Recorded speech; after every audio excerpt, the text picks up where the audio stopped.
ఉడికించాలి. చూసారు కదా ఎలా వేగుతున్నాయో.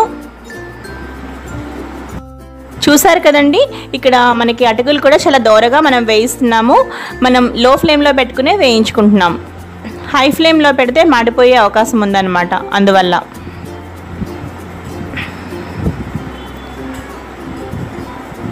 చూసారు కదండి, అటుకులు కూడా మనకి చక్కగా వేగిపోయాయి. ఇప్పుడు ఇందులో మనం పాలు పోస్తున్నాం.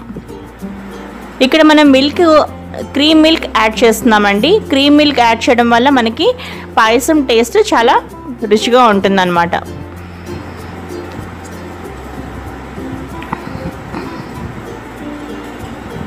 చూసారు కదా, ఈ పాలల్లో ఈ అటుకులు చాలా బాగా మెత్తగా అయ్యే విధంగా మనం చక్కగా ఉడికించుకోవాలి. మనం ఇలా కలుపుతూ ఉండాలి అడుగంటకుండా. ఇప్పుడు మనం షుగర్ని కూడా యాడ్ చేయాలి, అలాగే కొంచెం బెల్లం.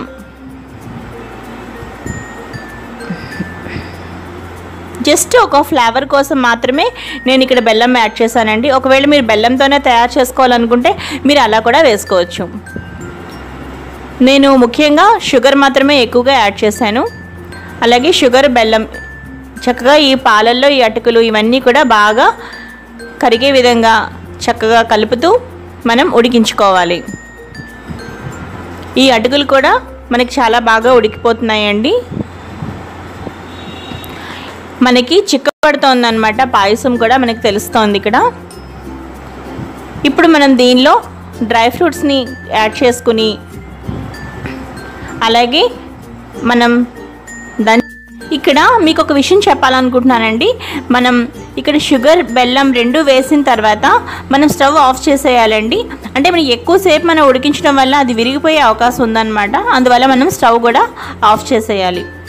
చూసారు కదా, జస్ట్ నేను 2 మినిట్స్ ఒక్కసారి పంచదార, ఆ బెల్లం, అటుకులు, పాలు అవన్నీ ఒక్కసారి కలిసేలాగా మాత్రమే నేను ఇక్కడ చేస్తున్నాను. తర్వాత స్టవ్ 2 మినిట్స్లో నేను ఆఫ్ చేసేస్తున్నాను.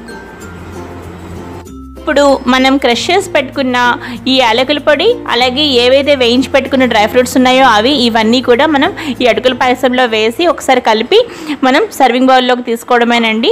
ఈ అటుకుల పాయసాన్ని మనం శ్రీకృష్ణాష్టమి రోజు శ్రీకృష్ణునికి నైవేద్యంగా పెట్టచ్చు, అలాగే పండగలప్పుడు కూడా చేసుకోవచ్చు.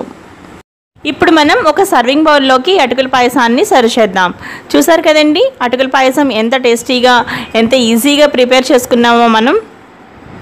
ఈ వీడియో మీ అందరికీ నచ్చినట్టయితే తప్పకుండా లైక్ చేయండి, షేర్ చేయండి, అలాగే సబ్స్క్రైబ్ చేసుకోండి లావణ్యాస్ లైఫ్ స్టైల్. అలాగే ఈ వీడియో కింద ఉన్న డిస్క్రిప్షన్ బాక్స్ని కూడా చెక్ చేయండి.